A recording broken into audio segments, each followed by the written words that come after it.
Welcome back to Profi Plays. I'm Profi, and we are heading into the Black Sanctum of Sabucha, the Elemental, looking for the Sword of Wahanid. Now, this was because our party member Helmut, where's Helmut? There's Helmut. There we go. Had heard rumors of this holy sword. Now, ironically enough, he himself cannot use it. Well, I mean, he could, but he's not considered trained because lawful clerics are not trained in swords. So, anyway, so the Sword of Wahanid, which we know is actually a dagger, which he's also not trained in that because he wouldn't be. But in any case, we are heading into the Black Sanctum. Now, there are a number of things that I could do here, right? So, for example, I could use the one-page solo engine to find out like do things happen as expected. But I just want to get to the dungeon crawl, so let's just do that. Right. So the dungeon crawl, I've decided, as we did last time, right? We made this dungeon using the Donjon website. So it's a random dungeon. It has, I believe, 57 rooms in it. Yes, 57 rooms. Each one has some kind of description of the room, what kind of entrances are there, and that kind of thing. So let's go ahead and get into it. Right. So the first thing that our party notices as we enter the dungeon is that the walls, right, are made out of superior masonry. So whoever built this thing, it is built out of stone, and it is done very well. The floor is also a nice smooth stone. It can be a bit slippery at times. Right? The temperature of it's rather cool, and it does seem that it is somewhat illuminated, and that there are shadows in the corridors. Any types of rooms we come to are probably going to be relatively well lit in terms of having lamps, torches, or the like available for us. All right, so we're going to travel here. Our party. You can see where we come in here on the right side of the map. So I'm just going to have us enter this way. The first thing we're going to do, we're going to take a right. We're going to move up here. Now we just hit the letter I on the map. It's probably hard to see because the resolution on my camera isn't fantastic. So that I indicates there are burning torches in iron sconces that line this corridor. So we see that there are in fact torches burning, which might have maybe some leftover of elemental magic, something like that. We don't know what kind of elemental Sabucha was, possibly a flame elemental or fire elemental of some kind. Right. Then we come to this door. Now, this door is indicated to simply be a standard door. It's not locked or trapped or anything like that. And we're entering to a room that is 1, 2, 3, 4. So it's 50 by 50, right? So if I were to draw this out on my battle grid, it's going to be 10 squares by 10 squares. So we have 1, 2, 3, 4, 5, 6, 7, 8, 9, 10. Yep, let's go ahead and do that because I think that's actually going to be necessary in this stretch. So we come to the first room, room number 47. So as we enter, the entry we're coming through is a stuck good wooden door. So the first thing we run into is that this door is stuck. So we try to open it, not having any luck. Right, so what do we do? Well, I think it makes sense. We're going to try to push against it in some way. So let's go ahead and do that. All right, so now who do we have that's relatively strong? I think the answer is nobody. Yeah, nobody's particularly strong. So I'm going to say Helmut, because after all, he was the one that decided they should come here, is going to be taking the lead, right? So he really tries to shoulder into this door, right? So let's see what I'm going to do. Uh, I think between them, they can actually shoulder through the door. The question is, can he do it without hurting himself? So I'm going to roll this. If he rolls 11 or 10 or higher, then no damage done to him. Otherwise, he will take 1 hit point of damage. 13. 13 is perfectly fine. So yeah, so they do manage to slam into this door with a good shoulder and get through without without any problem. So then as they enter this room, what do they see? Well, here are the contents of the door according to the description here from Danja. A narrow shaft descends from the room into a magical cyst below, and someone has scrawled, "The last wards have fallen," on the west wall. There's also a monster here, there's a ghoul, and also there is some treasure here as well. Looks like the treasure is all in the form of coin and also a medallion that is valuable. All right, so that's what we've got here. So let's go ahead and draw this out. Right, so remember, it's 10 squares by 10 squares. So we've got one, two, three, four. Well, I don't want to use the melee maths thing all the way down here at the bottom. So we've got 1, 2, 3, 4, 5, 6, 7, 8, 9, 10. So I'm going to go all the way up here to the top. And then down the side here, across this way, 1, 2, 3, 4, 5, 6, 7, 8, 9, 10. Right, so these would be the boundaries of our room. They're told that there is some kind of magical cyst, or what is it? A narrow shaft that descends into a magical cyst below. This narrow shaft is not going to take up a whole lot of space. I say that's you're right around here. Say, right. So this is a hole,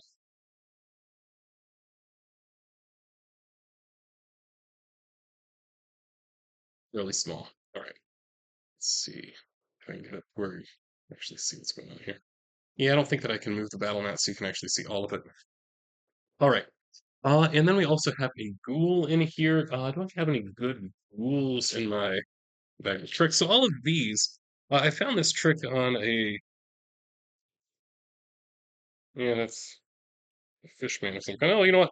Here, technically this is a zombie, but it's kind of ghoulish. Yeah, we're gonna go with that. Right. So we'll set them here. Sometimes you bump the camera, all right? All right, so we've got our ghoul there set up. Let's straighten this up a little bit. There we are. And we are coming in where the doors are in relation to this room. Let's see. It looks like one of them, the one we came in, is right up against the side here. Right, so that'd be one of the doors. You actually can't see it; it's behind me. And there's another door right around the center of the room, right here. So that'd be another exit right here. All right. So we come in our marching order. We know that Helmut was the one that banged its door down. So much for using surprise. You know, half of my party is thieves, and I'm awful at like surprising anybody with a backstab. Just can't do it. Can't do it. All right. So Helmut comes into the room. Now, I want to see, do we actually have stats for a ghoul in the Dragon Ball Classics book? That's a fairly classic monster, so I would believe that we. Oh, yes, we do. Awesome. Okay. All right. So, what we know about a ghoul? A ghoul is a corpse that will not die. Granted eternal locomotion by means of black magic, blah, blah, blah, blah. Man type creature bitten by a ghoul must make a DC 14 will save or be paralyzed. So they do have this special ability. They also have undead traits, realization, and infravision, so they could see in the dark reasonably well. A fortitude save +1. In terms of attack, they have a bite of +3 and claw of +1. They can attack with either of those. They do only get one attack per turn, though. And initiative is at a +1. All right, cool. It does say that smaller ghouls of 1 HD or less are formed from the corpses of goblins or kobolds, and larger ghouls of up to 8, oh goodness, are formed from ogres, giants, bugbears, and such. There exists a marine form of a ghoul called a lacedon. Interesting. All right. Anyway, since it is undead, it is immune to sleep, charm, and paralysis. Uh, and also it's immune to mental effects and cold damage, which we don't have any kind of magical damage. We're just going to be whacking at the thing. Okay. All right. We also need to figure out where the treasure is going to be, right? Because there is actually a treasure in this room. I can say pull out one of my treasure boxes. These are actually I have a set of sci-fi boxes. You can see I keep my stuff in a shoebox. I have a shoebox and then another box that I got chicken in. All right, here we go. All right, so I'm going to take one of these little green boxes. It's going to be where the treasure is. And just to make our lives difficult, the treasure is going to be over here in that opposite corner. Let me move it up a little bit so it's easier for you all to see. That's where the treasure is. So we might possibly be able to sneak in, grab the treasure, and go. Um, but I'm thinking that's not likely. All right. I'm going to go ahead and do this. Right, so Helmut kind of, stumbles into this room. Right, it's hard to see him in the bottom corner, but he is there, right there. And then we have everybody else is going to be on working their way in. Okay. All right. So let's go ahead and roll then for initiative. Right after Helmut knocks the door open. Right. What is it that's going to happen next? Well, let's see. The ghoul gets a +1 to their initiatives. Their initiative is a 14. Our party gets a +2 to their initiative, which is a 13. So ghoul goes first. The ghoul's movement rate is a 30, so he is capable of moving right up to us, and it makes perfect sense that he would. All right, so let's go ahead and do that. So it's 1, 2, 3, 4, 5, 6, and he does manage to make it all the way up to Helmut. I'm going to move this here. All right. So, and attacks. So is he going to try to bite or is he going to try to claw him? I mean, biting makes the most sense because then he could potentially paralyze him, and that could be really, really useful for the ghoul. Right, so he's going to go ahead and roll that. Attacks is at a +3. Oh, it's also a +3 instead of a +1, and does more damage. So, like, why would he ever use a claw? Is really what it comes down to. All right, so he's going to attack Helmut. He rolls a 12.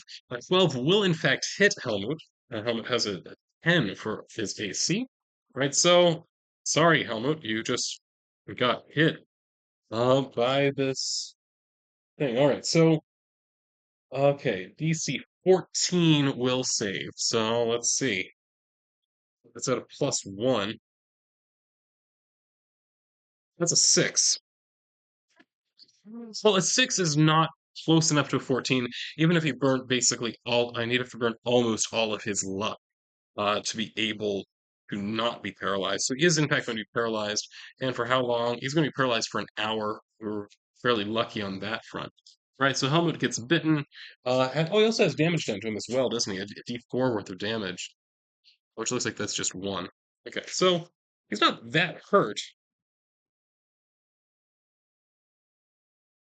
He still has 13 hit points, but he is in fact paralyzed for an hour. All right, so I'm just going to set one next to Helmut, and he is off to the side. So others are going to have to try to crowd around him to attack this ghoul. Okay, so I think that it makes sense here. Who's going to come in and try to attack him? I think it makes sense to me that Igor is going to come in. Right, Igor is a lawful. He's going to come in one who is going to kind of move around. So there'll be a little bit of space for somebody else to come in and try to attack as well. Um, you know what? 3, 4.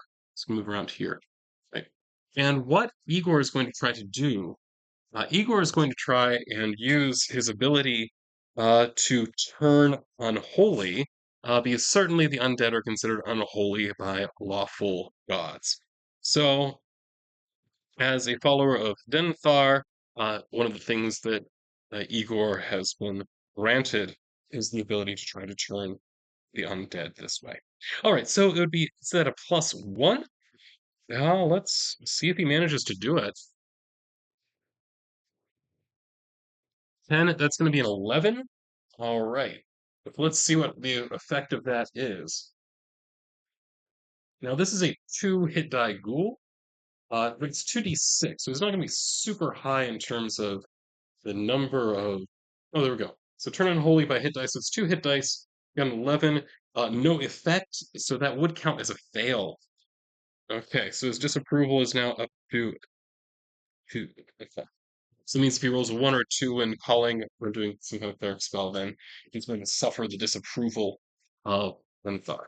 All right, so that was not great. Next, then, I think that now Vilbo is pretty good with ranged stuff. So I kind of want him to run in and like take a position a little bit away from the ghoul and like try to throw javelins at him or something like that because he has 4 javelins. Okay, so let's go ahead and do that. So he has 1, 2, 3, 4. I did just move out of melee range. Here, I'll just go ahead and set that down so you can see Vilbo a little bit more easily. He just moved out of melee range from the monster, so that would provoke an attack of opportunity. Oh, goodness. Seriously? The school manages to bite Vilbo as well as he's on his way by. Vilbo's will save gets a +2 on this, but +2 to a 4 doesn't really do much. Fortunately, he has super high luck, right? So he got 6 there, he needs 14, so he would need to burn 4 luck because we do get he does have the ability. So by burning 4 luck, that gives him 8 points because he is a halfling, and halflings get +2 for every point of luck expended. So he is not paralyzed. He just has the luck of the halfling and used that, right, to avoid being paralyzed by the ghoul. However, let's look at damage done. He did, well, he was not very lucky with that, and that he did take 4 damage from that attack. Gosh. It's the first encounter, and we're not doing great. Oh well, that happens.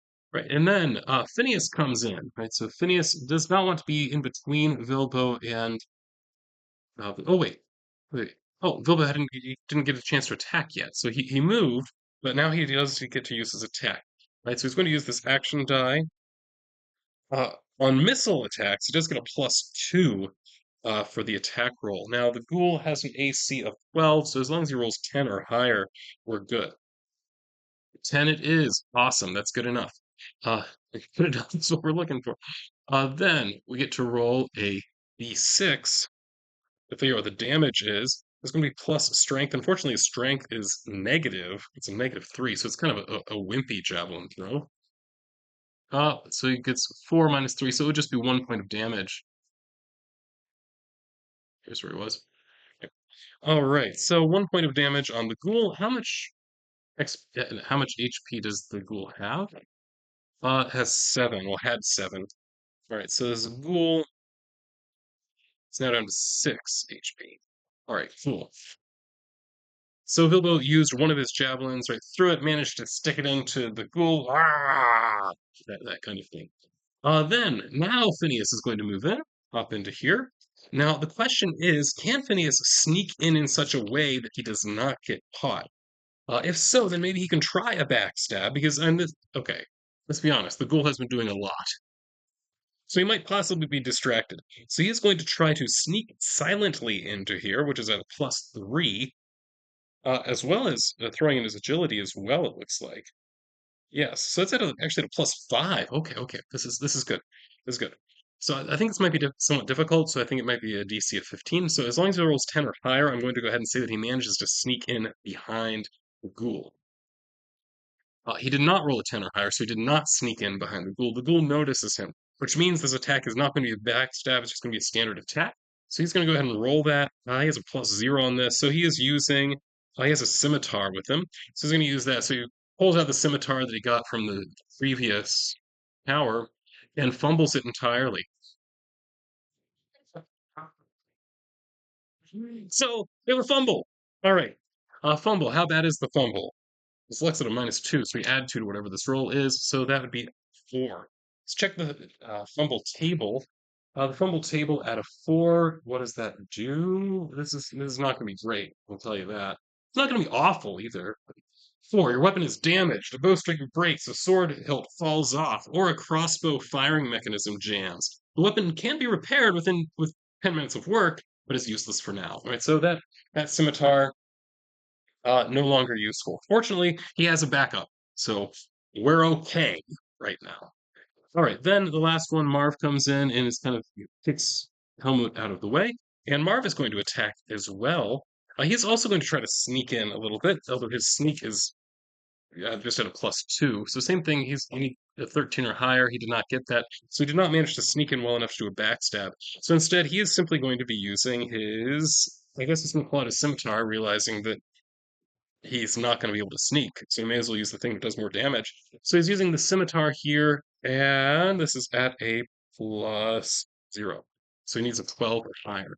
Got the 12 or higher. Excellent. So he does manage to get a hit in.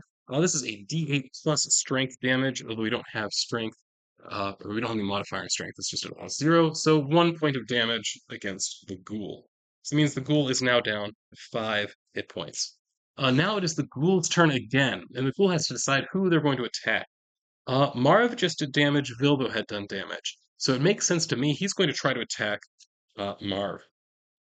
Okay. Right, so Marv is now under attack. Again, using the bite, and this is at a +3. Oh yeah. Yeah, a critical is definitely going to hit. All right. So let's look at the monster critical tables. All right. Look back here. Monster critical tables. Here somewhere. There we go.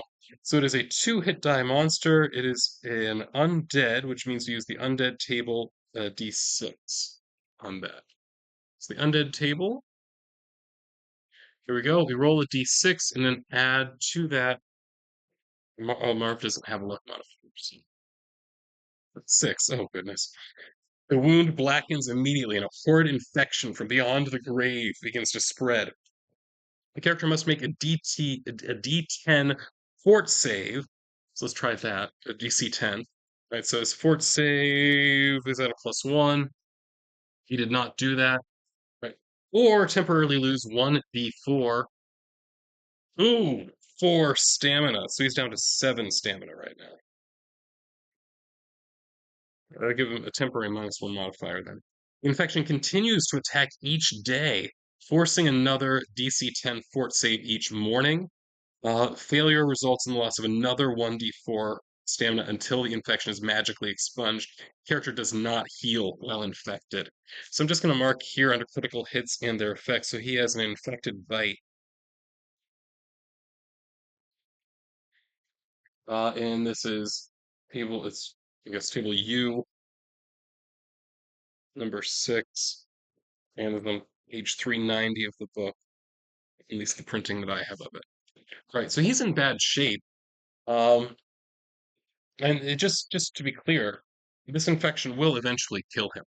Right? So, and that's what's going to happen if this doesn't get healed.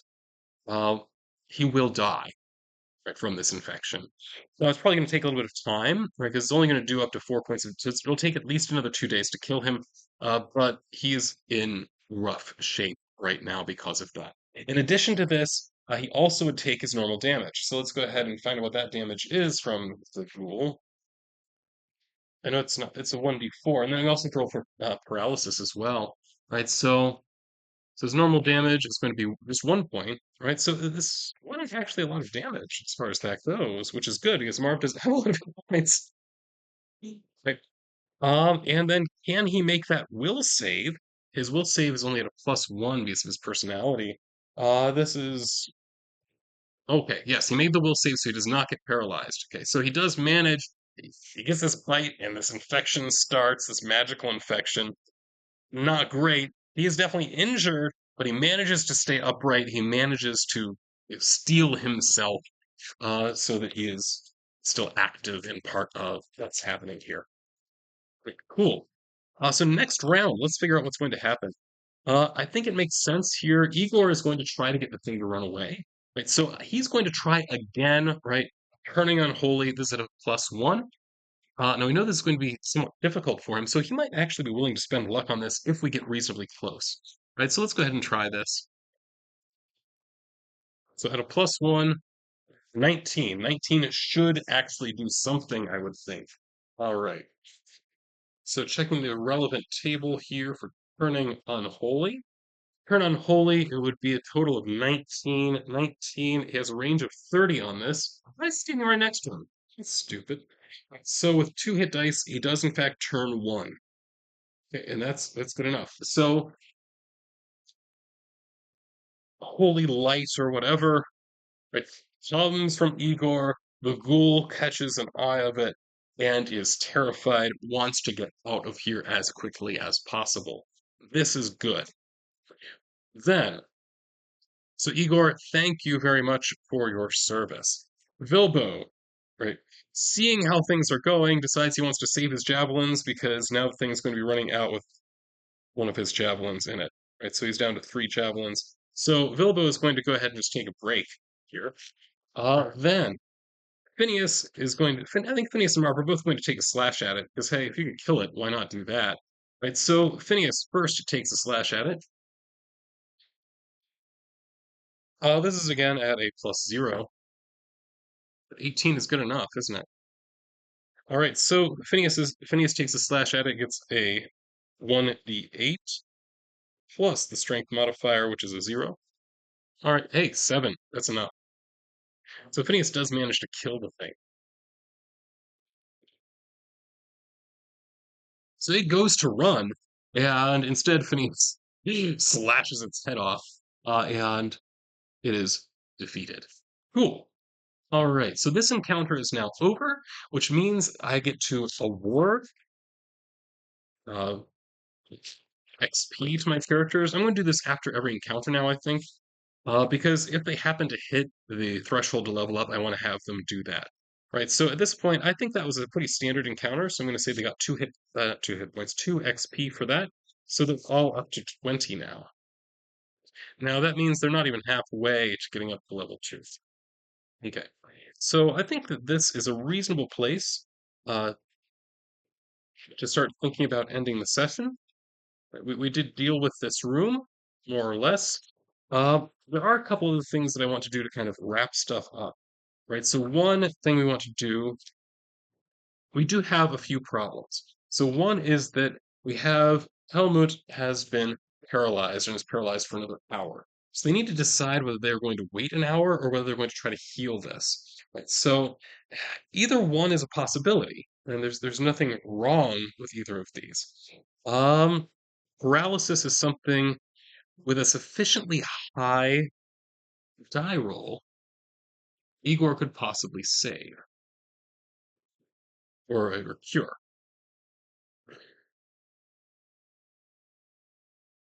Or they could just wait, because it's only an hour, so an hour is not terribly long. Okay, I think that what they're going to do, rather than risking it, because I mean, if he doesn't get it, wait. No, helmet also has a little bit of damage. No, I don't want to risk it. Right, so he's in pretty good shape, other than the problem of the injury. So I think we're just going to let Helmut rest. He'll sleep it off. Then everybody else going to do some healing. Marv is in reasonable shape except for that infected bite. Right, so I think getting rid of that infection is probably going to be worthwhile. So how much does it take to heal this? Would be the question. Right, so again, I'm going to check my healing. All right, this would be a disease. It would be 2 dice. He's lawful. Yeah, I think that's reasonable. Okay. So here's what we're going to do. So to try to cure Marv is the one with the infection. So Igor is going to try to cure Marv. This is also at a +1. +1 would make that a 7. Ooh.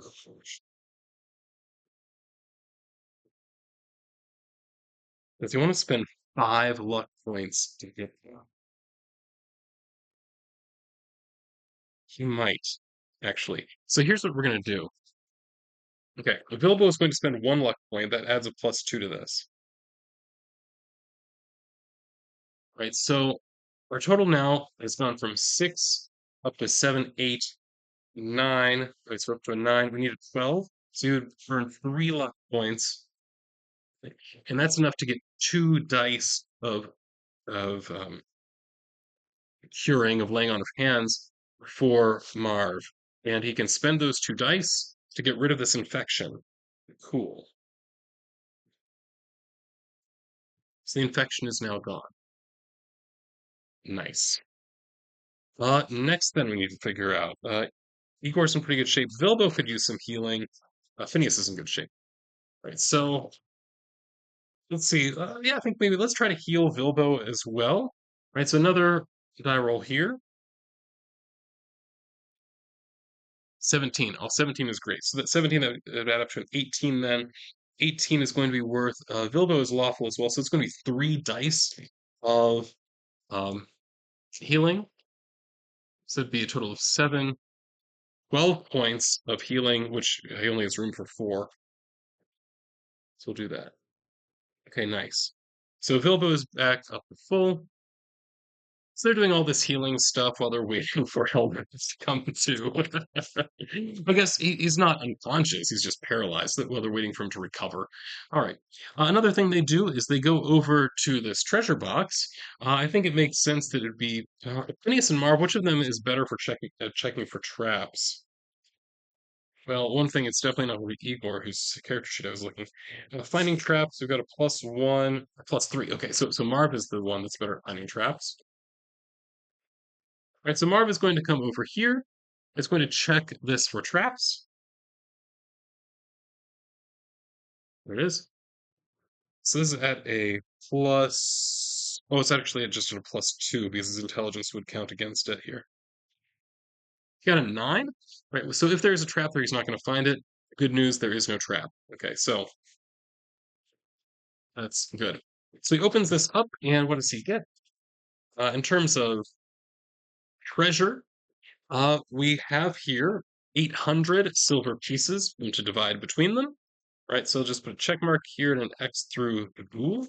Right, so 800 silver pieces, a dragon horn medallion engraved with a legendary coat of arms, which is kind of cool, and that's worth 1400 GP, and that is that. So they have dragon horn medallion and 800 silver pieces. So and between the five of them, right, dividing up this 800 silver pieces, and they might be able to get some, you know, maybe slightly better weapons, possibly. I don't know. But so we'll figure that out later. At the very least, right now they are still here in the dungeon. They're in room number 47, is where we are now. So I'm just going to make a note of that. So room 47.